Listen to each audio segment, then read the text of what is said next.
Last turn पे बेटा want of equation लिख ली थी हम लोगों ने।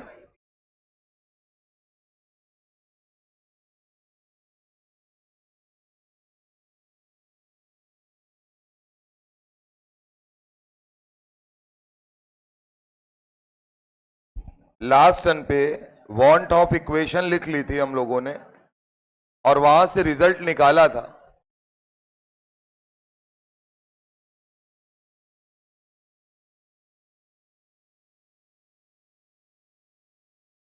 इक्वेशन बोलिए सर।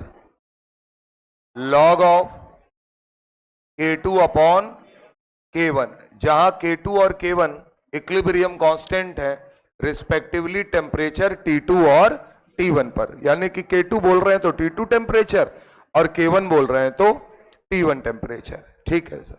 यहां आया था माइनस डेल्टा H। अच्छा, अगर लॉग है तो 2.303 का फैक्टर आएगा ही सर, बहुत सिंपल कहानी है। लॉग नहीं होगा ln होगा तो ये फैक्टर गायब हो जाएगा, यही मतलब है। ब्रैकेट में sir 1 upon T2 minus 1 upon T1। 1 upon T2 minus T1 था कि 1 अपॉन T1 माइनस T2 था? यही था सर। कुछ जगहों पर T1 माइनस T2 लिखा है तो वहां माइनस साइन नहीं है। क्लियर है मामला। लास्ट टर्न पे हम लोगों ने बात करी थी for endothermic reaction. For endothermic reaction, क्या एंडोथर्मिक रिएक्शन का बहुत सीधा सा फंडा है, डेल्टा H का वैल्यू क्या ग्रेटर देन 0 आता है, यानी पॉजिटिव होता है डेल्टा H तो एंडोथर्मिक बोलते हैं। ऐसी सिचुएशन में हम लोगों ने क्या बोला था, अगर हम टेम्परेचर को बढ़ाएंगे, क्या करेंगे सर, टेम्परेचर को बढ़ाएंगे यानी T2 ग्रेटर देन T1 करेंगे तो रिजल्ट बोलिएगा सर क्या आया था। यहां से इक्विलिब्रियम कांस्टेंट की वैल्यू बढ़ी थी या घटी थी सर? बोलो। इक्विलिब्रियम कांस्टेंट की वैल्यू इंक्रीज कर गई थी, तो मैंने बोला था टेम्परेचर बढ़ाने पर इक्विलिब्रियम कांस्टेंट, ये रिजल्ट हम लोग कर चुके हैं सर, इंक्रीज करता है यानी K2 ग्रेटर देन K1। अब सर अगर इक्विलिब्रियम कांस्टेंट बढ़ गया है तो जाहिर सी बात है हमारी रिएक्शन को अब वो नया वाला इक्विलिब्रियम कांस्टेंट चाहिए होगा। तो अगर बढ़ी हुई वैल्यू चाहिए तो क्या उसको रिएक्शन फॉरवर्ड डायरेक्शन में चलानी पड़ेगी। इसका मतलब सीधा सा था कि ऐसी सिचुएशन में reaction goes to forward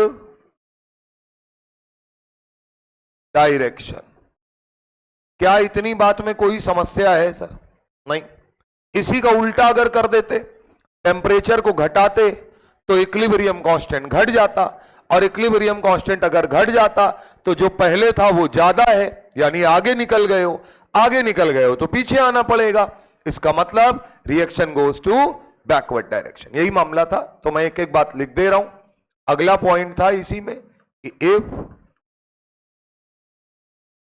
decreasing temperature यानी T1 ग्रेटर देन T2 अगर आप करेंगे तो इक्विलिब्रियम कांस्टेंट का वैल्यू डिक्रीज कर जाएगा और हम बोलेंगे रिएक्शन या equilibrium goes to backward direction. इसमें जो रिजल्ट आपका ना लिखा हो वो लिख लीजिए। बाकी कल मैंने इसको प्रूव करके निकाल दिया था, सब प्लस माइनस खूब खेल हम लोगों ने किया है वहां पे।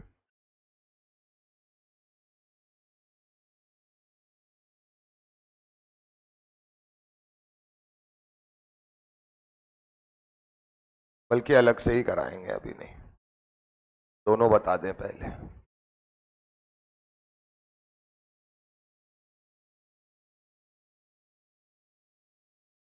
यहां तक मामला ठीक है सर। अब क्या कहा जाता है एंडोथर्मिक के लिए, एक पॉइंट है,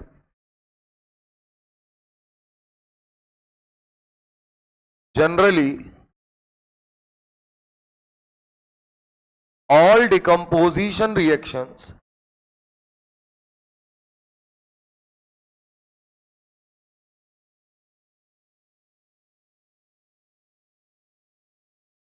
आर एंडोथर्मिक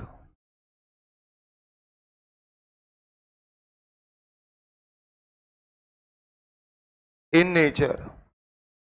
अच्छा, इसमें कोई नई बात नहीं। तुम कहोगे ये कौन सी नई बात बता रहे हो, ये तो पता है अपने को। डिकम्पोजिशन का मतलब होता है तोड़ना। तो जितनी भी रिएक्शन में चीजों को तोड़ना पड़ेगा, यानी कि कोई एक कंपाउंड है उसको तोड़ के 2 भागों में या 4 भागों में बांट दिया, तो बोले अगर बांटोगे तो एनर्जी क्या करनी पड़ेगी, देनी पड़ेगी। तो कैसा प्रोसेस होगा, एंडोथर्मिक। इसमें कोई समझने वाली बात नहीं है। समझने वाली बात यह है, 2 रिएक्शन आपके कोर्स में होती लाखों होंगी, मेरी बात समझिएगा। जो आपको ध्यान रखनी है वो 2 रिएक्शंस हैं जो डिकम्पोजिशन तो है लेकिन वो एक्सोथर्मिक प्रोसेस है। पहला, ओजोन का टूटना।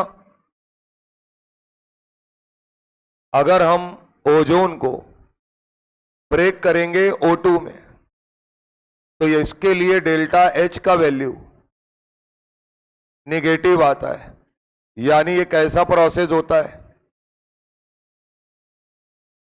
एक्सोथर्मिक। कैसा प्रोसेस है सर, एक्सोथर्मिक। दूसरा सर, नाइट्रिक ऑक्साइड, इसका डिकम्पोजिशन जब ये टूटता है N2 में और O2 में, इसके लिए भी बेटा डेल्टा H क्या आता है, नेगेटिव, यानी ये भी कैसा प्रोसेस होता है, एक्सोथर्मिक। तो इसका मतलब आपको इन 2 रिएक्शन से बचकर चलना पड़ेगा। कभी अच्छे सवालों में हो सकता है वो ना लिख कर दे, तो आपको ध्यान रखना है ये दोनों ही डिकम्पोजिशन रिएक्शन है। ओजोन का ऑक्सीजन में कन्वर्ट होना और NO यानी नाइट्रिक ऑक्साइड का नाइट्रोजन और ऑक्सीजन में टूट जाना। ये दोनों कैसे प्रोसेस है, एक्सोथर्मिक प्रोसेस है। यहां पर हीट इवॉल्व होती है, देनी नहीं पड़ती। बना लीजिए सर।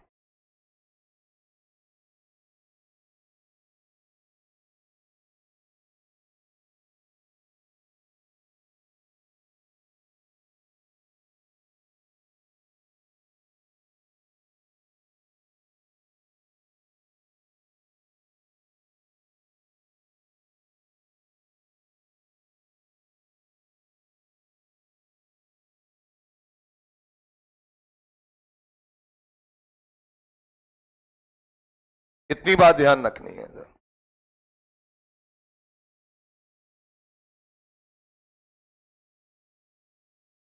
रिजल्ट बोलिए सर। अगर प्रोसेस एंडोथर्मिक है तो टेम्परेचर को बढ़ाने पर इक्विलिब्रियम कांस्टेंट बढ़ता है, टेम्परेचर को घटाने पर इक्विलिब्रियम कांस्टेंट घटता है। पहली चीज, टेम्परेचर बढ़ाने पर रिएक्शन किस तरफ जाएगी, तो बोला गया टेम्परेचर बढ़ाने पर रिएक्शन फॉरवर्ड जाती है। अब इस बात को ली चैटलियर के हिसाब से भी समझ लेते हैं। यहां तक कोई समस्या तो नहीं है सर, बोलिए, हटाया जाए? नहीं बोलोगे तो मौत तेज तेज करा देंगे, ये भी समझ लेना। हाँ, कलाकारी करना नहीं हमसे। हाँ, बोले नहीं रहे। मान लो A से B है सर, बात समझना, और यहां लिखा हुआ है डेल्टा H पॉजिटिव, यानी इसका मतलब किस प्रकार की रिएक्शन का इंडिकेशन है, एंडोथर्मिक रिएक्शन का।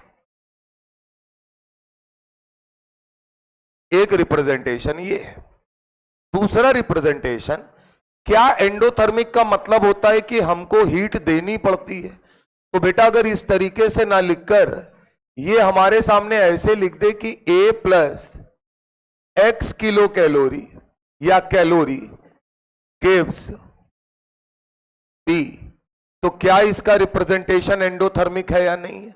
यानी रिएक्टेंट को इतनी हीट दिए तब B बना। ये रिप्रेजेंटेशन बना लो पहले। तो मन बुद्धि बालक हो तुम वहां डेल्टा H से ही निकालते रह जाओगे। तो हम एक एक बात आपके सामने लिख दे रहे हैं इसीलिए। हाँ, तुम्हारा कोई भरोसा नहीं है सर, और तुमको ये भी बता दे रहे हैं, एक बात समझे रहना है, जो सिलेबस रिड्यूस हुआ ये पता चल गया है तुमको? बोलो, जानकारी करके कुछ होने वाला तुम्हारा है नहीं। अब तुम्हारा काम सिर्फ पढ़ना है। ऐसी 500 चीजें अब आएंगी एग्जाम तक सर, और ये डेविएशन इसीलिए होता है। एनटीए का और ये जो जेईई का नया एपेक्स बोर्ड बन रहा है, इन लोगों का काम बड़ा सिंपल है साहब। क्या है मालूम है? कि किसी भी तरीके से आपका सिलेक्शन रोक दिया जाए और उसमें सारी भूमिका ये निभाएंगे। पिछले साल का खेल मालूम ही है, ये रात में रहते हैं नशे में गुरु, बात समझना। और उसी नशे नशे में किसी से बोल दे कि बे चलो अपलोड करो, बोले साहब क्या हटा दे, बोले एस ब्लॉक हटाओ, हटाओ एस ब्लॉक, नहीं मजा आ रहा है। फिर किसी ने कहा कि सर और क्या कहते हैं ऑर्गेनिक में क्या है, बोले बायोमोलिक्यूल हटाओ। फिर किसी ने कहा अल्कोहल, बोले बहुत मारेंगे, लाओ लाओ। अल्कोहल नहीं हटाना है, नहीं हटाया अल्कोहल। फिर तब तक किसी ने कह दिया कि सर हम जब बचपन में पढ़ते थे तो हमको वो मॉडल ऑर्डर नहीं समझ में आते थे, बोले हटाओ। यार इमेजिन करिए, सेंसिबिलिटी समझो सर। या तो साले पूरा एटॉमिक स्ट्रक्चर हटाओ, मंद बुद्धि बालक वाली बात है कि रदरफोर्ड मॉडल नहीं पढ़ेंगे, थॉमसन मॉडल नहीं पढ़ेंगे, अबे डायरेक्ट बोहर मॉडल पढ़ा दें लड़के को, बोलो। और बोहर वाला सही हो तो ठीक भी है। हमारा तो बता तो रहे, हमारा तो जो इसमें चीजों को देखने का तरीका है वो यही है सर। अरे यार अगर वो ठीक हो तो चलो वहीं से शुरू कर लो कि चलो पीछे का गलत था, बोले नहीं नहीं इतना है। तो ये नशेबाजी इनकी चलती रहेगी। अभी ये बीच बीच में फिर लाएंगे कि अभी हम प्रैक्टिकल केमिस्ट्री डाले दे रहे हैं, अब हमने कैल्शियम आयन डाल दिया है, सल्फाइड, बोले ठीक है भैया तुम डाले रखो, ठीक है सब देखा जाएगा बाद में। जनवरी तक यही होगा सर। और अभी तो कुछ दिनों बाद ये कहो कह दें कि बात समझो कि जब देखेंगे कि तुम तैयारी कर रहे हो, तुम डेविएट नहीं हो रहे हो, किसी प्रकार का कोई डेविएशन नहीं मिल रहा है तुमको, तुम पढ़ने में लगे हुए हो, तो ये धीरे से क्या कहेंगे पता है? पॉलीमर है भाई, नशा है ना। किसी रात फिर हो सकता है, बात समझो। और ज्यादा पगलाएंगे तो क्या कहेंगे पता है? 24 जनवरी से कहा था हमने, नहीं नहीं नहीं 21 से लेंगे, अब हम 3 दिन पहले ले लेंगे पेपर। तुम समझ लो भाई, तुम्हें जनवरी में लेना ले लेना पेपर, कोर्स ऐसे ही आता है सर। बात समझ में आ रही है? ये हर साल का खेल है, तुम्हारे साथ भी होता है, नीट वालों के साथ भी होता है, जितने भी एग्जाम दुनिया में हो रहे हैं। मतलब मेरी समझ के तो बाहर है कि ये जो गवर्निंग बॉडी है सरकार का, इसमें क्या रोल है यार? जब आदमी को खड़ा कर दिया कि भाई तुम संभालना, अब सरकार को इनकी बोतलें तोड़ देनी चाहिए बस। कि हाँ सीधा फंडा यही है कि 12 बजे के बाद फोन करके पूछें कि क्यों नशे में तो नहीं हो, हाँ कुछ किसी से टाइप वाइप तो नहीं करा रहे हो। और तुम देखना जितना नोटिफिकेशन है सब रात में आता। अरे भाई दिन में क्यों नहीं आता है? बोलिए सर, सारा नोटिफिकेशन रात में चुप्पे से कि बोले सब सो गए, बोले हाँ सर सब सो गए, बोले चलो डालो फॉर्म डालो। भाई हम अच्छा ये लोग ये भूल गए हैं कि अपने यहाँ पे जो डे और नाइट वाला सिस्टम है ये यूएसए वाला नहीं है। यहां 12 बजे रात हो जाता है, वहां दिन निकलता है। ये सब 12 घंटे पीछे चल रहे हैं या 12 घंटे आगे चल रहे हैं, साथ में तो नहीं चल रहे हैं। तो ये चलता रहेगा। वो फिजिक्स में कहेंगे हमने ये हटा दिया, फिर उसके बाद 4 वीडियो आएंगे कि ये नहीं हटा है, ये हटा है। भाई इतनी वीडियो देखने से बढ़िया है कि पढ़ लो। कल कोचिंग का वीडियो आया था, उसमें प्रॉपर शोभित सर ने अपनी चीजें बता दी हैं और बहुत सीधा सा मामला है, क्लियर कट। उन्होंने तीनों लोगों से अपनी बात करके भैया ये उसमें साफ बताइए, ये हटाए, एडवांस में आएगा, बात खत्म। और अब जान लिए, अब चुपचाप पढ़ते रहो। अच्छा जो पढ़ लिए उसको मिटा दोगे? अब आदमी हमसे क्या कह रहा है, सर जी पॉलीमर जो है वो पढ़ लिए, बताओ अब क्या होगा? तुम ये बताओ, क्या हम पहले से नहीं तुमसे बोले थे कि जो चैप्टर नहीं है वो नहीं आएंगे? बोलो सर। तो ऐसा नहीं कि कोई, हम बहुत सारे लोग जितने समझदार लोग हैं, तुम ये देखो मेरी समझदारी कि मैंने एटॉमिक स्ट्रक्चर का कौन सा पोर्शन छोड़ के रखा है, मैंने स्टेट्स ऑफ मैटर में क्या नहीं पढ़ाया है आपको, नहीं पढ़ाया काइनेटिक थ्योरी ऑफ गैसेस अभी। अरे बोलो ना सर। तो ये सारी चीजें छोड़ के इसीलिए रखी गई हैं। बायोमोलिक्यूल मैं क्यों कह रहा हूं कि तुम अपने आप से पढ़ लो, मैं इंतजार कर रहा था कि अगर आएगा तो मैं पढ़ाऊंगा, नहीं आएगा तो नहीं पढ़ाऊंगा। तो हम लोग तुम्हारे लिए दिन रात काम कर रहे हैं सर, मतलब दिन में ज्यादा कर रहे हैं, हाँ रात में वैसा वाला नहीं कर रहे हैं कि, तो ये चलता रहेगा, इसलिए टेंशन लेने की जरूरत ही नहीं है सर। आप चुपचाप पढ़िए। और एक बात हमें इतना पता है, जो पढ़ाया है वो आता है, बोलो सर, उसमें किसी प्रकार का कोई डाउट नहीं है, जो पढ़ाएंगे वो भी आएगा। खुश होने की बात है कि सॉलिड स्टेट हट गया है, साला रहता भी तो कुछ बिगाड़ नहीं लेता। केमिकल इक्विलिब्रियम पढ़ा रहे हैं, अभी काइनेटिक्स पढ़ाएंगे, अभी आपको इलेक्ट्रोकेमिस्ट्री भी पढ़ाएंगे, जैसे रिडॉक्स रिएक्शन पढ़ाया वैसे ही इलेक्ट्रो भी पढ़ा देंगे। और आधा इलेक्ट्रो आपको आता है साहब, जब पढ़ाएंगे तो आधा इलेक्ट्रो का बेस हमने रिडॉक्स में तैयार कर रखा है। जो लोग इलेक्ट्रो सवाल देखते होंगे, रिडक्शन पोटेंशियल और ऑक्सीडेशन पोटेंशियल देख के ऑक्सीडाइजिंग पावर, रिड्यूसिंग पावर आप बता सकते हैं सर। तो चीजें तैयार हैं आपकी, उसमें कोई परेशान होने की जरूरत नहीं है। बस क्या करना है कि रोज क्लास आना है, टेस्ट चलते रहेंगे, देते रहना है, ऐसे ही टेस्ट में मुंह के बल गिरते भी रहना है बीच बीच में, फिर संभल के तैयारी करते रहना है, लेकिन नई चीजों को पढ़ते रहना है। और दीपावली में जब घर जाना है तो वहां जाके बंद नहीं जाना है, वापस भी आना है। नहीं समझ रहे हो? बहुत लोग यहां से जाने के बाद क्या कहेंगे बताएंगे, अब यार मम्मी पापा बस्ता यहीं रख दिए, अब हम नहीं जाऊंगा। ये काम नहीं करना है सर। ऑनलाइन की सेवा केवल और केवल दीपावली के टर्म में रहेगी। एक क्लास लूंगा सर, 2 घंटे 2.5 घंटे की, जो भी पढ़ाऊंगा आपको समझ में आएगा, इसकी 100% गारंटी है। बात समझ में आ रही है कि नहीं? तो हाँ, बस फर्क क्या होगा कि बेइज्जती जरा सामने सामने नहीं हो पाएगी, तो थोड़ा सा फील कम आएगा तुमको, लेकिन आएगा फील, ऐसा नहीं है। हम एज्यूम करके मानेंगे। तो हमने शोभित सर से बोला है कि अंदर वाले ऑफिस में हमने क्या किया, जो तुम्हारा फोटो क्लास के लिए जाते हैं उसमें हमने कोलार्ज बनवाया है लिटरली। तो जो सामने जब पढ़ाएंगे तो वो आगे 4 कोलार्ज लगा लेंगे हम, जिससे हम ध्यान रखेंगे, क्योंकि हर आदमी की सीट लगभग फिक्स है, तो हमें देखने में भी आसानी रहेगी। बात समझ रहे हो? और घर में तो तुम कोरिलेट कर ही लोगे कि किसको क्या कह रहा है ये। हाँ और क्या। अब सर एक बात बताइएगा, क्या ये दोनों एंडोथर्मिक प्रोसेस है?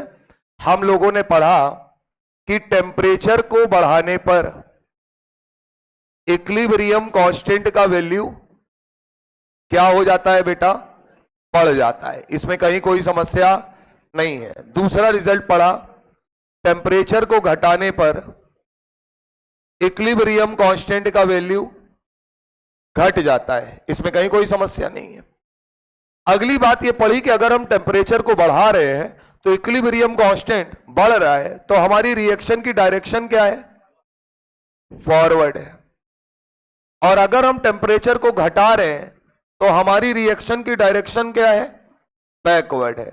ये तो मैंने इसलिए आपको पढ़ाया है कि मुझे आपको इक्विलिब्रियम कांस्टेंट भी दिखाना था, वरना अगर आपसे इक्विलिब्रियम कांस्टेंट ना पूछे तो यह सवाल और आसान हो सकता है। आप मुझे सिर्फ इतना बताइएगा, अगर यहां इक्विलिब्रियम है और आपने टेम्परेचर बढ़ाया तो ली चैटलियर प्रिंसिपल के हिसाब से आपने क्या पढ़ रखा है कि जो भी इफेक्ट आपने लगाया है वो इफेक्ट हर हालत में नलीफाई यानी कैंसिल आउट होना चाहिए। इसका मतलब जब तुम इधर से गर्माओगे तो रिएक्शन उस तरफ भागेगी जहां पर टेम्परेचर बढ़ने की बजाय कम हो रहा हो। अब इस बात को ऐसे समझना कि एंडोथर्मिक में क्या जो लेफ्ट हैंड साइड होती है वहां हीट रहती है सर, और राइट हैंड साइड हीट नहीं रहती, तो क्या मैं यह बोल सकता हूं कि left hand side high temperature रहता होगा और right hand side low temperature? जब तुम ये लिख लोगे ना सर तो तुम कहोगे अब बताओ क्या करना है। तो बोले क्या कर रहे हैं? बोले टेम्परेचर बढ़ाया। तो बोले टेम्परेचर बढ़ाया मतलब रिएक्शन उधर जाएगी जिधर टेम्परेचर कम हो रहा हो, यानी गोज टू फॉरवर्ड डायरेक्शन। सीधा फंडा। अगर मैंने कहा नहीं नहीं टेम्परेचर को घटाया, तो तुमने कहा घटाया तो फिर रिएक्शन बढ़ा देगी, तो रिएक्शन उस तरफ जाएगी जहां टेम्परेचर बढ़ रहा हो। तो टेम्परेचर किधर है? हाई। क्या ये बात समझ में आती है आपको? बोलो बेटा, दोबारा से समझना। एंडोथर्मिक में क्या लेफ्ट हैंड साइड हीट है? तो इधर टेम्परेचर यानी भट्टी लगी है, टेम्परेचर ज्यादा है, इधर टेम्परेचर कम है। क्लियर है मामला? तो क्या मैं ये बोल सकता हूं left hand side high temperature है और right hand side low temperature है? अब अगर मैंने इक्विलिब्रियम पे टेम्परेचर बढ़ाया तो क्या इक्विलिब्रियम डिस्टर्ब होगा? रिएक्शन टेम्परेचर को घटाने का प्रयास करेगी, यानी किधर भागेगी? लो टेम्परेचर की तरफ। अगर मैंने टेम्परेचर घटाया तो रिएक्शन टेम्परेचर को बढ़ाने का प्रयास करेगी, उल्टा काम करेगी। तो किधर भागेगी? High temperature. तो किधर होगा? बैकवर्ड। ये पेपर में जब आए तो ये काम तुमको हाई और लो लिख के करना है सर, बाकी ये ज्ञान है सर। बात समझे कि नहीं समझे? अगर वो जबरदस्ती पूछे कि बताओ इक्विलिब्रियम कांस्टेंट बढ़ता है कि घटता है, फिर हम वन टॉप से बात कर लेंगे, उससे निकाल लेंगे चीज। बना लीजिए सर इसको, इसीलिए एंडोथर्मिक को इस तरीके से बनाया गया। जब तक आपसे ना पूछा जाए कि इक्विलिब्रियम कांस्टेंट का क्या हुआ, तब तक इक्विलिब्रियम कांस्टेंट के बारे में आप नहीं सोचेंगे। आप सिर्फ इतना सोचेंगे कि अगर आपने इक्विलिब्रियम को डिस्टर्ब किया है तो रिएक्शन अपने नए इक्विलिब्रियम को दोबारा अटेन करेगी। उसे करने के लिए उसे किसी एक तरफ भागना पड़ेगा। अगर भागना पड़ेगा तो वो किस तरफ जाएगी, ये बात है। और उसका बड़ा सीधा तरीका, टेम्परेचर बढ़ाओगे तो रिएक्शन उधर जाएगी जहां टेम्परेचर कम हो, टेम्परेचर घटाओगे तो रिएक्शन उधर जाएगी जिधर टेम्परेचर ज्यादा हो। एंडोथर्मिक में हीट देकर काम कराया जाता है, इसलिए लेफ्ट हैंड साइड टेम्परेचर ज्यादा रहता है और राइट हैंड साइड टेम्परेचर कम रहता है। जब भी सवाल आए आपको अपनी इक्वेशन में ये जरूर लिख लेना है कि हाई टेम्परेचर और लो टेम्परेचर, जिससे गलती होने की संभावनाएं समाप्त हो जाए। भाई रटोगे थोड़ी, कहां तक याद रखोगे भैया?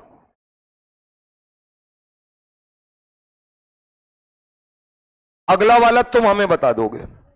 अभी देखना, अगले वाले में हमने कुछ पढ़ाया नहीं तुमको। एक्सोथर्मिक में कोई हम बॉन्ड इक्वेशन नहीं लगाएंगे, हम डायरेक्ट तुम्हारे ही मुंह से निकलवाएंगे। हटाए इसको, छाप लिए हो? चलो अगला हेडिंग डालो, एक्सोथर्मिक रिएक्शन। रिप्रेजेंटेशन देखना, क्या एक्सोथर्मिक रिएक्शन में डेल्टा एच निगेटिव होता है? तो हमने कहा सर ए से बी बन रहा है और इस प्रोसेस का डेल्टा एच क्या लिखा गया है? निगेटिव लिखा गया है, यानी एक्सोथर्मिक प्रोसेस है। अब सर क्या हम इसी को एक और तरीके से भी लिख सकते हैं क्या? ए से बी बना, क्या एक्सोथर्मिक प्रोसेस में हीट निकलती है? निकलती है, इसका मतलब हीट हमको किस तरफ दिखेगी? प्रोडक्ट साइड, यानी हम कहेंगे प्रोडक्ट साइड हीट क्या है? इवॉल्व हो रही होगी। एक रिप्रेजेंटेशन ये है, दो तरीके से बना के सवालों में देता है वो। ओके सर, अब सुनिएगा, कुछ भी करने से पहले हमको ये बता दो कि एक्सोथर्मिक रिएक्शन में कौन सी साइड में टेम्परेचर ज्यादा और कौन सी साइड में कम होता है।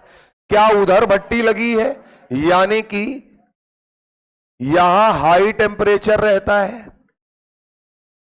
और left hand side low temperature रहता है?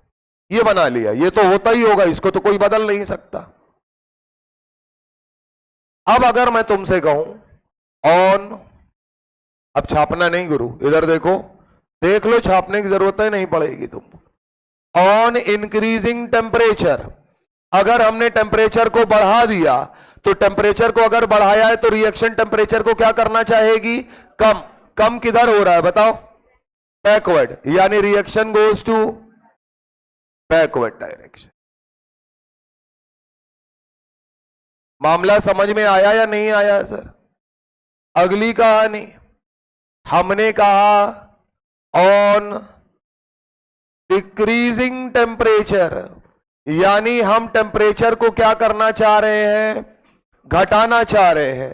तो अगर हमने टेम्परेचर घटा दिया तो लीच एटलियर के हिसाब से रिएक्शन उधर जाएगी जहां टेम्परेचर बढ़ रहा हो, उल्टा काम करेगी। टेम्परेचर किधर बढ़ रहा है?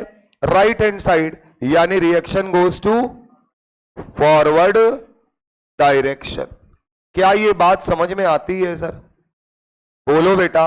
अच्छा एक बात सुन लेना, ये हमने जनरल लिखा है, ये हम कर रहे हैं, जो पेपर में बोलेगा आपसे कि हमने टेम्परेचर को बढ़ाया या टेम्परेचर को घटाया। आप सबसे पहले काम यह कर लिया करो कि एक्सोथर्मिक या एंडोथर्मिक है तो उसमें लेफ्ट हैंड साइड और राइट हैंड साइड टेम्परेचर किधर ज्यादा और किधर कम होता है ये लिख लो, जिससे कि टेम्परेचर बढ़ाने और घटाते समय आपको किस तरफ जाना है इसमें कोई किसी प्रकार का आपके अंदर 1% संदेह ना रह जाए। जैसे अगर मैंने लो और हाई लिख लिया है तो अब मेरी टेंशन खत्म है। आपने यही बोला क्या कर रहे हो, बोले टेम्परेचर बढ़ाया, बोले अच्छा टेम्परेचर बढ़ा रहे हो, यानी अब रिएक्शन क्या करेगी, टेम्परेचर को घटाने का प्रयास करेगी। तो किधर घट रहा है, इधर, यानी reaction goes to backward direction. Temperature को घटाए इसका मतलब रिएक्शन वापस वही लाने के लिए टेम्परेचर को बढ़ाने का प्रयास करेगी। बढ़ाने के लिए उसे किधर जाना पड़ेगा, फॉरवर्ड डायरेक्शन। क्लियर कट मामला समझ में आ रहा है, बना लीजिए सर। लिखा देंगे मगर ये रिजल्ट रटने नहीं है, अपने आप से निकालने हैं, क्योंकि आज से 2 महीने बाद आपको याद नहीं आएगा। आप अपने आप ही निकाल पाओगे जितना आज आप याद समझे हो, वरना हमारे लिए बड़ा आसान था कि मैं लिखा के बोल दूं कि रट लो इसको। कहां तक रटोगे भाई, और सवाल आना ही आना है। अच्छा, लीच एटलियर में एक बात समझ लो, लीच एटलियर क्या करते हैं, आके हिसाब किताब समझौता कराते हैं। बात समझिए, जो काम आपने किया बोले नहीं नहीं नहीं ये गलत बात है, बराबर कर दो। अगर आपने टेम्परेचर बढ़ाया तो लीच एटलियर आएंगे, बोलेंगे नहीं भैया रिएक्शन उधर जाएगी जहां टेम्परेचर कम हो। कम का मतलब, होने का मतलब क्या होता है, जो तुमने बढ़ाया उसको वापस ले आओ वहीं पर। टेम्परेचर अगर तुमने घटा दिया तो लीच एटलियर कहेंगे नहीं नहीं गलत काम किए, टेम्परेचर को बढ़ाओ। बढ़ाने का मतलब जहां था वहीं वापस ले आओ। एक जनरल कंसेप्ट है ये, लिखिएगा। In exothermic reaction, in exothermic reaction, in exothermic reaction on increasing the temperature, in exothermic reaction on increasing the temperature, reaction goes to backward direction, reaction goes to backward direction.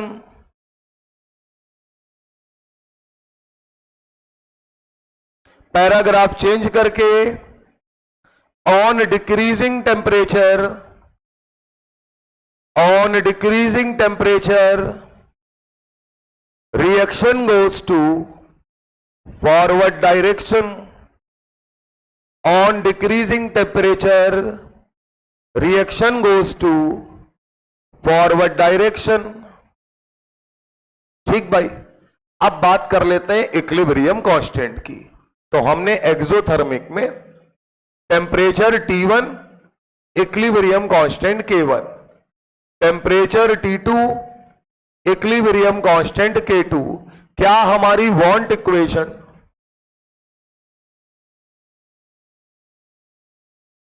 समझदार हो, want of equation है, क्या वो log of K2 upon K1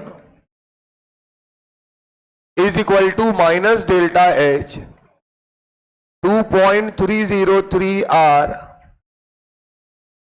1 upon T1 है कि T2 है, T2 minus T1। अब साहब वही खेल दोबारा से दोहराओ, लिखो सब लोग इक्वेशन जल्दी से। अब निकालना तुमको है सर। अगर लॉग की वैल्यू पॉजिटिव आ रही है मतलब उसके अंदर जो चीज लिखी है यानी x वो ग्रेटर देन 1 है। बोलो भैया, अगर लॉग की वैल्यू नेगेटिव आ रही है उसके अंदर लिखी वैल्यू क्या है, 1 से कम है या क्या बोल सकते हैं, नेगेटिव है। बोलो यार, अरे भाई अगर अगर लॉग की वैल्यू पॉजिटिव आ रही है तो उसके अंदर जो x लिखा है वो ग्रेटर देन 1 है। अगर लॉग की वैल्यू निगेटिव आ रही है नेट में तो उसके अंदर जो लिखी वैल्यू है वो 1 से कम है। जाहिर सी बात है 0 से तो ज्यादा ही होगा, क्योंकि लॉग के अंदर जो नंबर है वो कभी भी निगेटिव रखा नहीं जाता है। तो क्यों लिखे 0 से 1, ये तो मैथमेटिक्स का रेंज वेंज थोड़ी भूल जाओगे यहां। तो अपने को तो लेस देन और ग्रेटर देन 1 से पता चल जाएगा ना कौन ज्यादा कौन कम। चलो भैया इधर आओ, कौन सा प्रोसेस है, एक्सो थर्मिक एक्सोथर्मिक प्रोसेस में इधर देखिएगा डेल्टा एच क्या है, निगेटिव है या नहीं है। उठा के डेल्टा एच निगेटिव अगर रखेंगे तो ये वाला फैक्टर क्या पॉजिटिव हो जाएगा। तो मैं यहां लिख ले रहा हूं क्योंकि अब मैंने आपको उतारवा दिया है। तो अगर मैं ये एक्सोथर्मिक मान के चल रहा हूं तो ये फैक्टर क्या हो गया, पॉजिटिव। बोलो सर। अब आ जाओ यहां पर, क्या यहां से हमारे पास आएगा T2 minus T1 divided by T1 T2। सारा खेल T2 माइनस T1 पर है सर। अब जरा मुझे बताइएगा, अगर मैं आपसे कहता हूं ऑन इंक्रीजिंग टेम्परेचर, एकदम से भागना नहीं है, टेम्परेचर बढ़ाने का मतलब क्या T2 ग्रेटर देन T1 है। बोलिए सर, अगर T2 ग्रेटर देन T1 है तो क्या ये वैल्यू पॉजिटिव आएगी। इसका मतलब मैं बोलूंगा अगर T2 ग्रेटर देन T1 है तो ये वैल्यू क्या आने वाली है, पॉजिटिव। और अगर ये पॉजिटिव आएगा तो लॉग की वैल्यू पॉजिटिव कब होती है,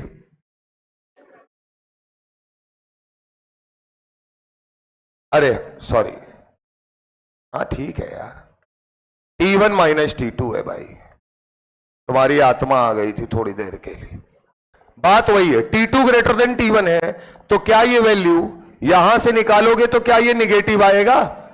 अब ये बताओ लॉग का वैल्यू लॉग x बराबर माइनस, यानी लॉग x की वैल्यू निगेटिव है। इसका मतलब उसके अंदर का जो नंबर है वो क्या हो गया है, लेस देन 1। लेस देन 1 का मतलब क्या चीज लेस देन 1 हो गई है, K2 upon K1 less than 1, यही तो होगा।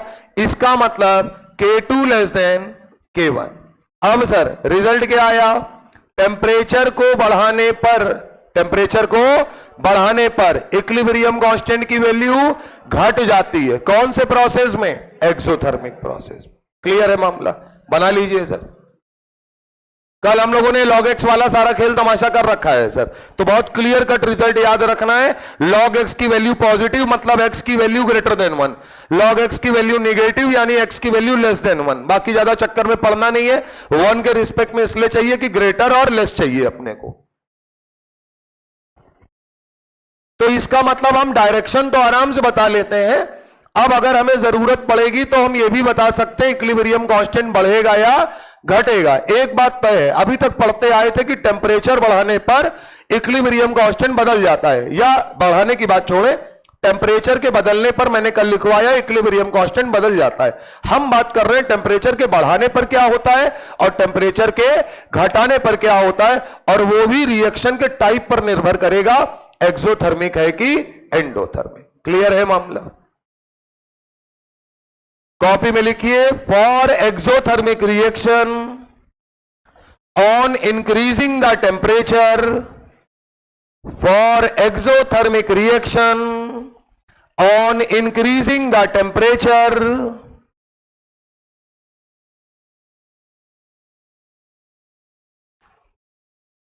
इक्विलिब्रियम कांस्टेंट वैल्यू डिक्रीजेस,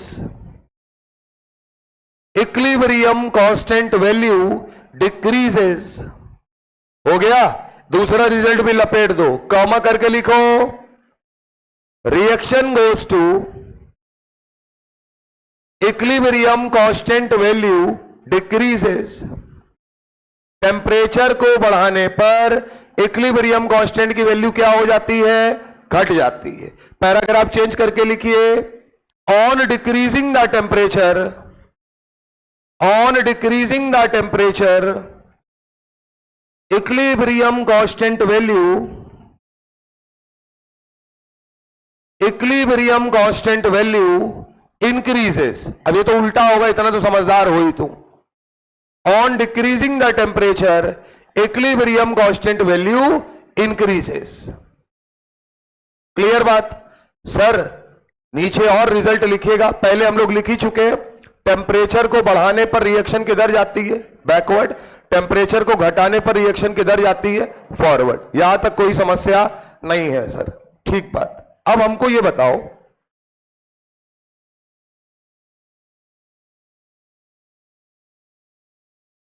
या छोड़ो। अब हम एक एप्लीकेशन की बात कर रहे हैं, बात सुनना सर। A2 B2 से C बन रहा है, ये है मामला। ठीक बात। यहां इक्विलिब्रियम सेटअप हुआ,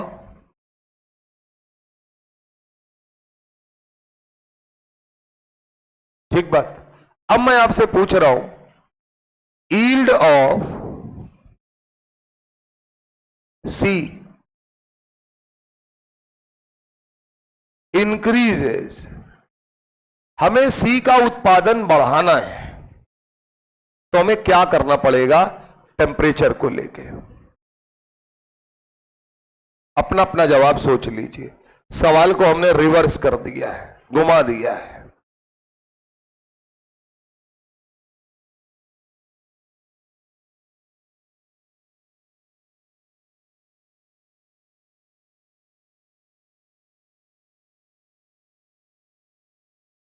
टेम्परेचर को घटाना पड़ेगा। कितने लोग कह रहे हैं टेम्परेचर को घटाना पड़ेगा सर?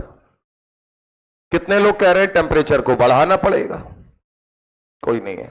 जहां तक मुझे लगता है, अब ये देखिएगा आपने यही सोचा है या नहीं, मुझे लगता है आप इसको देखते ही ये जान गए होंगे। हीट इधर लिखी है, यानी ये वाली साइड हाई टेम्परेचर है और ये वाली साइड लो टेम्परेचर है, यही है मामला। और क्योंकि C जो है वो राइट हैंड साइड लिखा है, इसका मतलब आप चाहते हैं कि रिएक्शन किस तरफ जाए, फॉरवर्ड डायरेक्शन में जाए सर।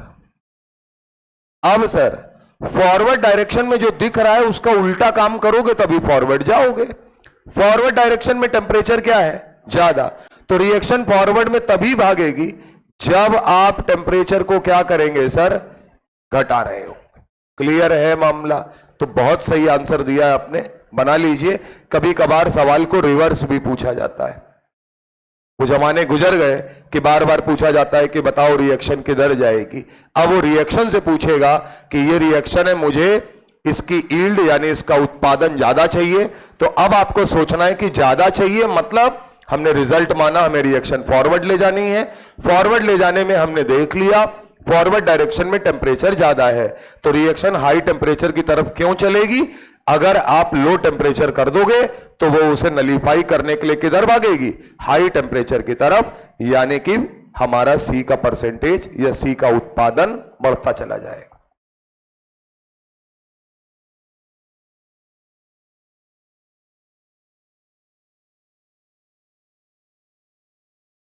एक सवाल थोड़ा सा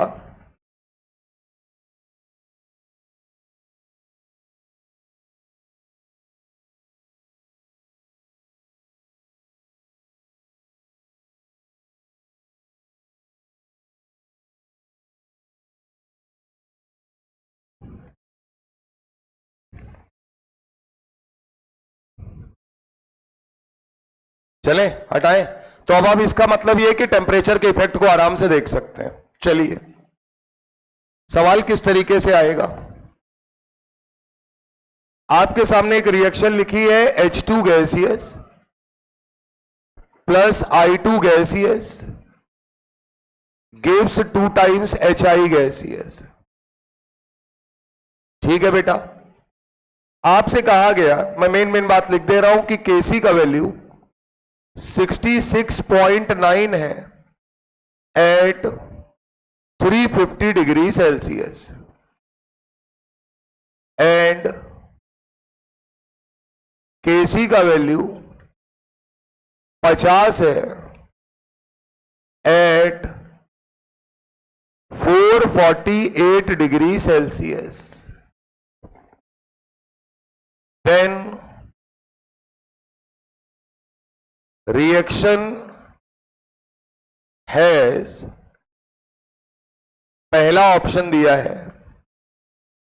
डेल्टा H पॉजिटिव, दूसरा ऑप्शन है डेल्टा H नेगेटिव, तीसरा है डेल्टा H जीरो, चौथा है डेल्टा H नॉट फाउंड।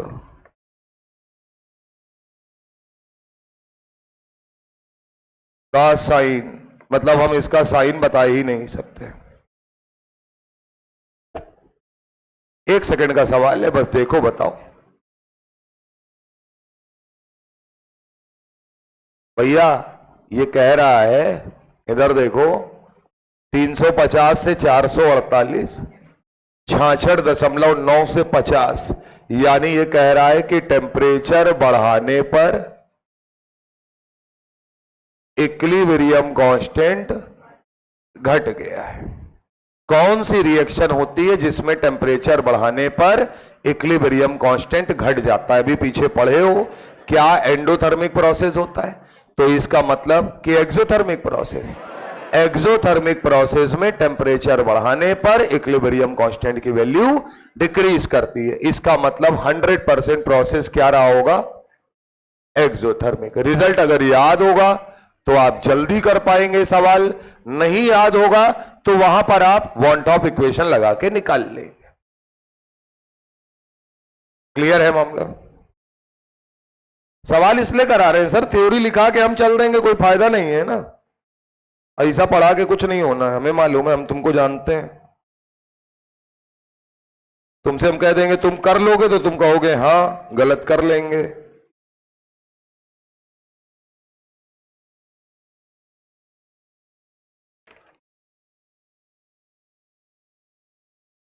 चलें सर? तो बिल्कुल सिंपल कहानी है, ज्यादा जान लड़ाने की जरूरत नहीं है। हम लोगों ने पढ़ रखा है, एक्सोथर्मिक रिएक्शन में टेम्परेचर बढ़ाने पर इक्विलिब्रियम कांस्टेंट घट जाता है। तो इसका मतलब रिएक्शन कौन सी होगी? एक्सोथर्मिक। डेटा से पता चला है टेम्परेचर बढ़ाने पर इक्विलिब्रियम कांस्टेंट घट गया था। अगला है सर, एक ग्राफ दिया है आपको, यहां हमने लिखा है लॉग ऑफ के बेस 10 है, यहां है 1/t, ये एक्स एक्सिस है, ये वाई एक्सिस है। ग्राफ कुछ ये है साहब,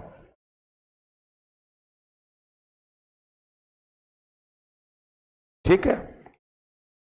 और ये जो वैल्यू है इसे मैंने ए बोल रखा है, वही आर्हेनियस फैक्टर है, ऐसे समझ लो।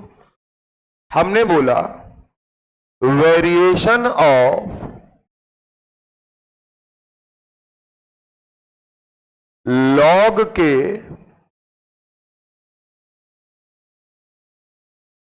विद 1/t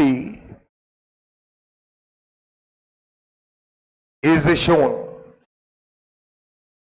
ठीक है साहब, मेन बात हम बता दे रहे हैं, स्ट्रेट लाइन जो है, वो जो एंगल है ये 45 डिग्री है। आपसे पूछा जा रहा है डेल्टा एच नॉट की वैल्यू क्या होगी। शुरू हो जाइए सर। चार ऑप्शन जो दिए हैं वो हम आपके सामने लिख दे रहे हैं। पहला है +4.606 कैलोरी में आंसर लिखना है, ध्यान रखना है।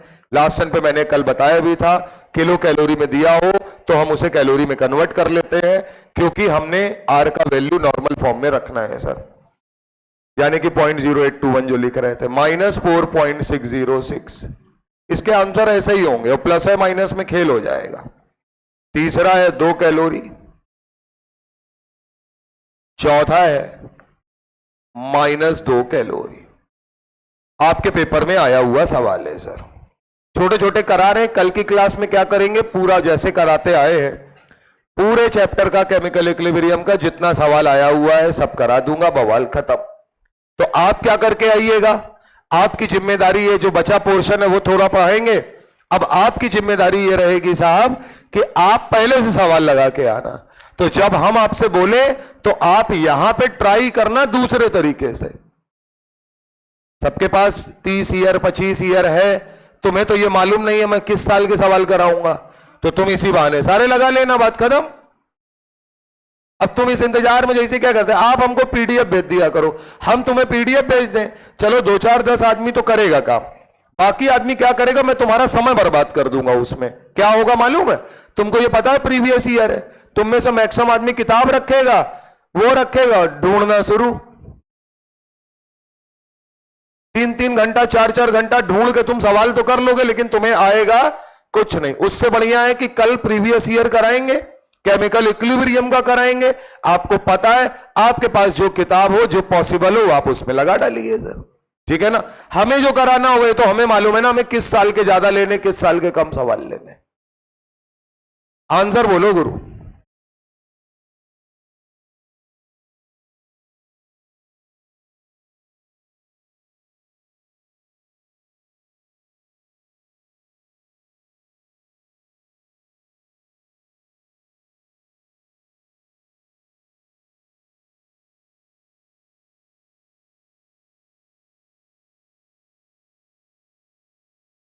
पहले तो वो एक्सप्रेशन याद आना चाहिए, है ना।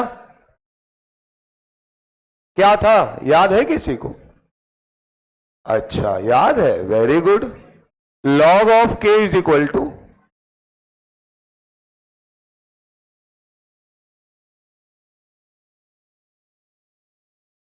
आर, टी भी तो था, हाँ वेरी गुड, यही तो था। अब हमको ये बता दो, ये क्या वाई एक्सिस है? ज्यादा दिमाग हमें नहीं लगाना है, ये वाई एक्सिस है, इनके साथ ग्राफ बनाया गया है, यानी ये हमारी एक्स एक्सिस है।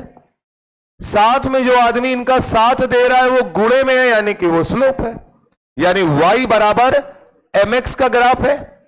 बोलो यार, तो ये y बराबर mx का अगर ग्राफ है तो ये ऊपर कैसे चला गया?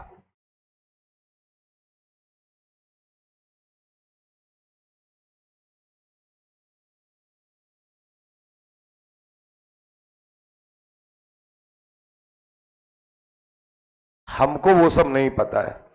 क्या होना चाहिए? ये क्या होता है? डेल्टा एच लेना पड़ेगा ना। नहीं, वो तो तुम ठीक बोल रहे हो, minus delta H not upon 2.303 है। ये जो ग्राफ है ये निगेटिव स्लोप वाला है ना, तो इसका मतलब है यहां पर इतनी वैल्यू जो है ये किसको रिप्रेजेंट कर रही होगी? इस स्लोप को ही रिप्रेजेंट कर रही होगी। यहां से अगर आप निकालेंगे तो 1045 डिग्री, स्लोप तो यही होता है। ये कितना आएगा? एक, इसमें कोई रॉकेट साइंस तो है नहीं सर। अब ये साइन निगेटिव है ना, यानी कि ये जो लाइन है विद निगेटिव स्लोप है कि पॉजिटिव स्लोप है? स्लोप तो पॉजिटिव ही है ना सर, तो इसका मतलब ये जो पूरी वैल्यू आ रही है वो आ रही है minus delta H not upon 2.303 R is equal to 1। तो डेल्टा एच नॉट का वैल्यू आया माइनस 2.303 इंटू आर। आर का वैल्यू किस में रखना है? कैलोरी में रखना है सर। क्या 8.314 या 0.0821 जूल में रखते थे हम लोग? कैलोरी में रखेंगे तो 1.98 रखते हैं। मैंने बोला था मोटा मोटी आप 2 रखो। बोलो बेटा, तो आंसर जो आएगा वो इसीलिए क्या आ रहा है? Second part. बात समझे या नहीं समझे? तो डायरेक्ट याद रखना, बुद्धि नहीं लगा देनी है वहां पर, तो बहुत क्लियर कट चीजें आपको ध्यान रखनी है सर।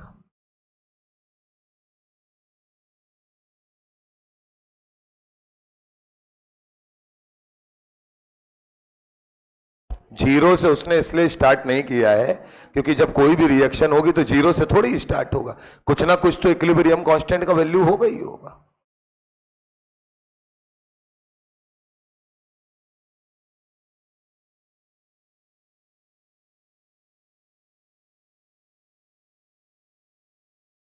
चलिए सर, अगला हेडिंग डालिए,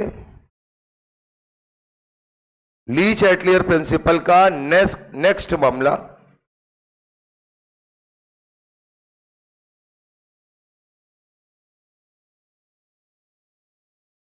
चलिए सर, चलिए सर, ली चैटलियर प्रिंसिपल में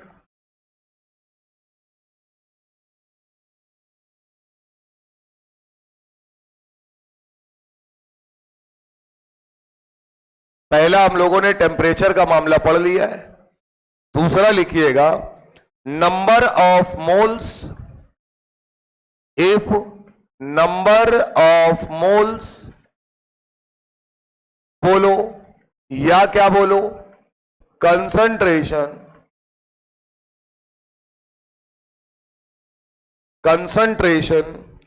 चेंज एट इक्विलिब्रियम, यानी कि हम इक्विलिब्रियम पर क्या कर दें, नंबर ऑफ मोल्स या कंसंट्रेशन को चेंज कर दे। क्लियर है बात? बस फर्क इतना है कि हम यहां पर वॉल्यूम को क्या मानेंगे, कांस्टेंट। तो यहां पर लिखिएगा एट, ये पेपर में बड़ा इंपॉर्टेंट है तो ध्यान रखना है, इसका मीनिंग क्या है अभी समझ में आएगा, एट कांस्टेंट वॉल्यूम। अच्छा, जब हम बदल रहे हैं तो हम बदल किसी का भी सकते हैं, रिएक्टेंट का भी और प्रोडक्ट का भी। अब हमको डायरेक्शन पकड़नी है सर। पहली चीज मुझे ये बता दो, कंसंट्रेशन क्या होता है, मोल्स अपॉन वॉल्यूम। इतनी बात समझ में आ रही हो? क्या ये तय बात है कि हम वॉल्यूम को क्या रख रहे हैं, कांस्टेंट। तो इसका मतलब तय बात है, अगर मैं तुम्हारे सामने कोई एक चीज तो लेकर चलूंगा ही, अगर मैंने मोल्स को बढ़ाया यानी रिएक्टेंट के या प्रोडक्ट के, कैसे बढ़ाते हैं, कुछ ऐड कर दिया। अगर मैंने मोल्स को घटाया तो प्रोडक्ट निकाल लिया होगा तो उसके मोल्स घट जाएंगे सर। तो अगर मैंने मोल्स को बढ़ाया तो कंसंट्रेशन भी क्या होगा, बढ़ेगा, और अगर मैंने मोल्स को घटाया तो कंसंट्रेशन भी क्या होगा, घटेगा। क्लियर है मामला? बना लीजिए जरा इसको, पहले ये तो पता हो कि होने क्या वाला है।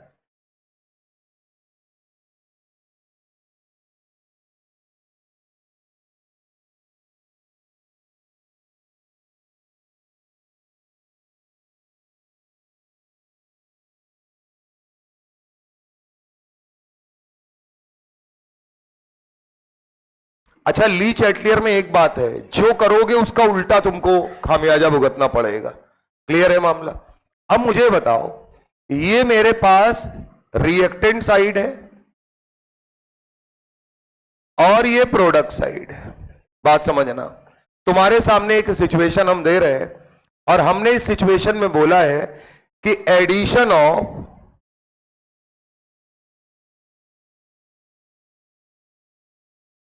Moles of reactant at equilibrium, यानी अच्छा खासा इक्विलिब्रियम सेटअप था और हमने इस इक्विलिब्रियम में क्या चीज उठाकर ऐड कर दी, रिएक्टेंट के कुछ मोल ऊपर से और डाल दिए।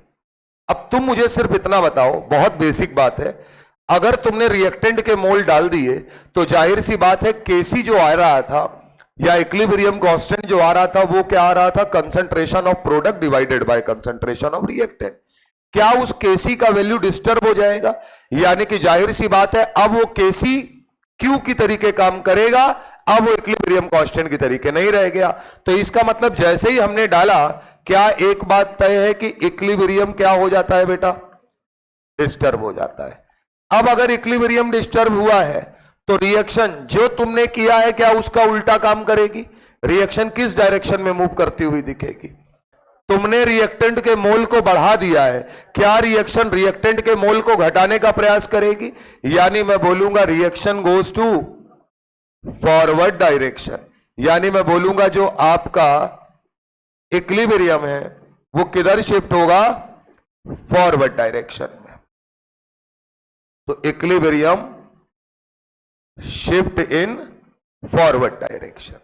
खत्म नहीं हुआ साहब, क्या ये काम एक और तरीके से भी किया जा सकता है, वो क्या है बताओ जरा।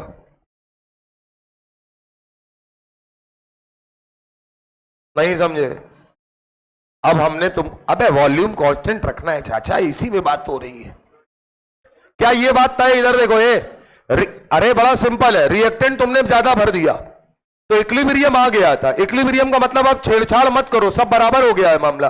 तुमने ऊपर से कलाकारी में क्या किया, ला थोड़ा रिएक्टेंट डाल रहे, तो अगर तुमने रिएक्टेंट डाला तो ली चैटलियर भाई साहब तुरंत डंडा लेके आ जाएंगे कि ये क्या किए बे, बोले भैया थोड़ा सा रिएक्टेंट हमसे इधर गिर गया है। बोले गिर गया, चलो हटाओ इसको। तो हटाओ का मतलब रिएक्शन कहां जाएगी, फॉरवर्ड। क्लियर है मामला। अब एक और कहानी, किसी ने क्या किया कि बन रहा था, धीरे से प्रोडक्ट चोरी कर लिया, थोड़ा सा उठाया जेब में डाल लिया, तुरंत ली चैटलियर भाई साहब की आत्मा डंडा लेके आ जाएगी। क्या किए, क्योंकि इक्विलिब्रियम डिस्टर्ब मतलब उनकी आत्मा डिस्टर्ब। बोलो सर। तो वो आए, बोले क्या किए, बोले भैया थोड़ा सा प्रोडक्ट जो था वो खा गए हम। तो बोले बराबर करने के लिए प्रोडक्ट को बनाना पड़ेगा, यानी वापस तभी आएगा। तो बनाने के लिए फिर से रिएक्शन किधर जाएगी, फॉरवर्ड। इसका मतलब अगर आप रिएक्टेंट के मोल को क्या कर देते हैं, ऐड कर देते हैं, या प्रोडक्ट के मोल को क्या कर देते हैं, रिमूव कर देते हैं। बोलो बेटा, दोनों ही कंडीशन में रिएक्शन या इक्विलिब्रियम डिस्टर्ब होकर किस डायरेक्शन में भागेगा, फॉरवर्ड डायरेक्शन में। क्या ये बात समझ में आती है आपके, उतार लीजिए सर। तो हम इसको अलग अलग करके लिखवाएं, इसलिए हमने एक एक केस लेके आपको करा रहे हैं, जिससे आप भी ध्यान रखो कि क्या हुआ था।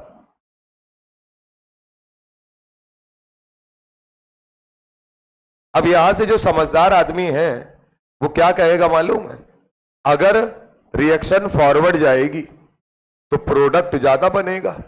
कल को कोई हमसे कहे कि प्रोडक्ट ज्यादा बनाना है, तो पहला तरीका क्या है कि जो रिएक्टेंट है वो ज्यादा ले आओ, ज्यादा बन जाएगा। बोलो यार, इक्विलिब्रियम पे रिएक्टेंट और झोंक दो, रिएक्शन फॉरवर्ड जाएगी, प्रोडक्ट बढ़ेगा। दूसरा, जो प्रोडक्ट बन रहा है उसको हटा लो, तो हटा लोगे तो रिएक्शन और बनाने का प्रयास करेगी। हटाते रहना और रिएक्शन फॉरवर्ड डायरेक्शन में लाते रहना। बात समझ में आ रही, दोनों ही तरीके से रिएक्शन को फॉरवर्ड ले जाया जा सकता है।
ए के पास 2 मोल और ऐड कर दिए। कितने मोल ऐड कर दिए, 2 मोल और ऐड किए। तो जब हमने 2 मोल और ऐड किया तो जाहिर सी बात है कि जो रिएक्शन है वो इक्विलिब्रियम डिस्टर्ब हो गया होगा, और रिएक्शन किधर भागी होगी, फॉरवर्ड डायरेक्शन। इसमें कहीं कोई समस्या नहीं है सर।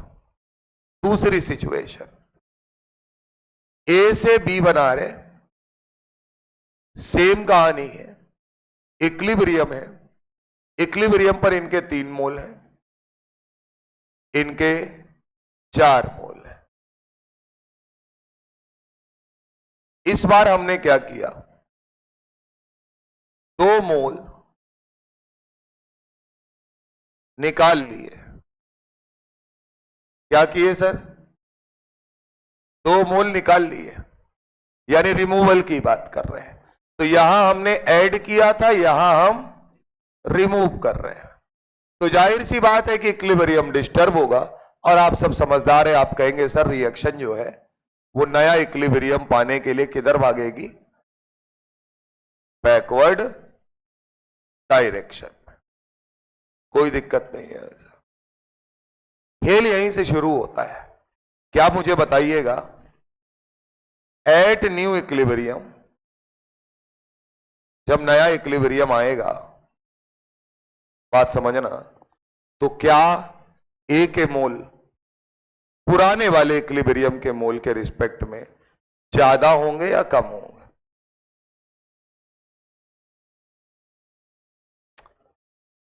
3 मोल था, 2 मोल ऐड किया, बत्ती बुझनी शुरू हो गई तुम्हारी। अब 3 में कितना ऐड किए? 2। 2 ऐड किए तो कितना हो गया? 5। अब ये पुराने वाले से इक्विलिब्रियम आने पर ज्यादा होगा या कम होगा? बोलो कि खर्चा ज्यादा हो जाएगा। खर्चा ज्यादा नहीं होगा, याद रखना है। न्यू इक्विलिब्रियम पर ए के मोल हमेशा ओल्ड इक्विलिब्रियम के ए के मोल से हमेशा क्या रहेंगे? ज्यादा रहेंगे, यानी खर्चा उतना नहीं होगा जितना ऐड किया है। यहां ही है सर, तो निकाल लिए, ये देना शुरू किए। अब क्या होगा? Moles of A old equilibrium, दोनों सिचुएशन में moles of a new equilibrium.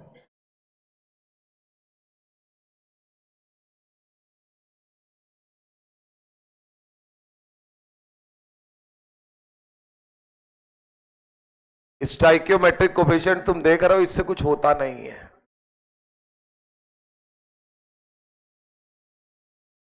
एक बात सुनिएगा सर, 3 से 2 हो गया है, 3 से 2 गया, 1 बचा। याद रखना, जो घाटा हो गया उसकी कोई भरपाई नहीं कर सकता, और जो फायदा हो गया है वो कभी भी नुकसान में नहीं बदलेगा। यहां पर एक तरीके से समझ लीजिए, अगर आपने 2 मोल निकाल लिए तो 2 मोल निकालने का मतलब 1 मोल बचेगा। ये रिएक्शन कितना भी अपना इक्विलिब्रियम शिफ्ट कर ले, इक्विलिब्रियम कांस्टेंट तो दोबारा पा जाएगा, लेकिन वो कंसंट्रेशन दोबारा नहीं पाएगा, किसी सिचुएशन में नहीं पा सकता है। इक्विलिब्रियम एक बार डिस्टर्ब हो गया, तुमने कुछ मिला दिया या कुछ निकाल लिया तो खेल खराब हो गया सर। अब केवल तुम्हें दोबारा दर्शन किसके होंगे? इक्विलिब्रियम कांस्टेंट के दर्शन होंगे। इक्विलिब्रियम कंसंट्रेशन, इक्विलिब्रियम मोल, वो पुराने वाले कभी नजर नहीं आएंगे। यानी कि ओल्ड इक्विलिब्रियम में जो मोल्स की संख्या होगी वो नए वाले के रिस्पेक्ट में, बात सुनिएगा, न्यू इक्विलिब्रियम इससे ज्यादा तो होगा। रिएक्शन इधर आ रही है तो भैया क्या होगा? वो सॉरी, ओल्ड इक्विलिब्रियम में 3 मोल था, 2 निकाल लिया सर, ये 3 मोल है, ये कभी भी 3 मोल बन नहीं पाएगा। ये कितना भी रिएक्शन हो जाए 3 मोल से हमेशा क्या रहेगा?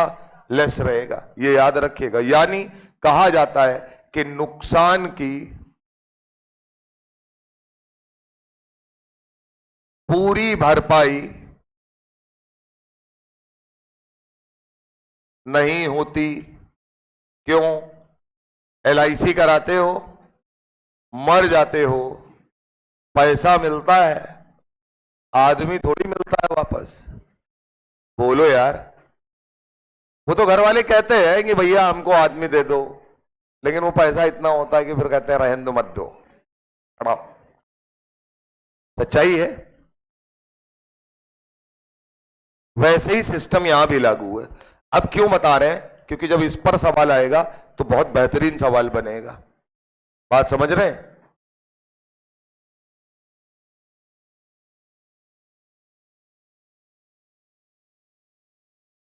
कल हम लोग सवाल करेंगे एक ग्राफ पर सर, बढ़िया सवाल होगा। वो सवाल हम आपको पहले आज भेजेंगे, बात समझिएगा। अपने आप सॉल्व करिएगा, मोर देन 1 करेक्ट वाला होगा, और कुछ सवाल हम भेजेंगे उनको खुद से करिएगा और करके देखिएगा कि मामला क्या है।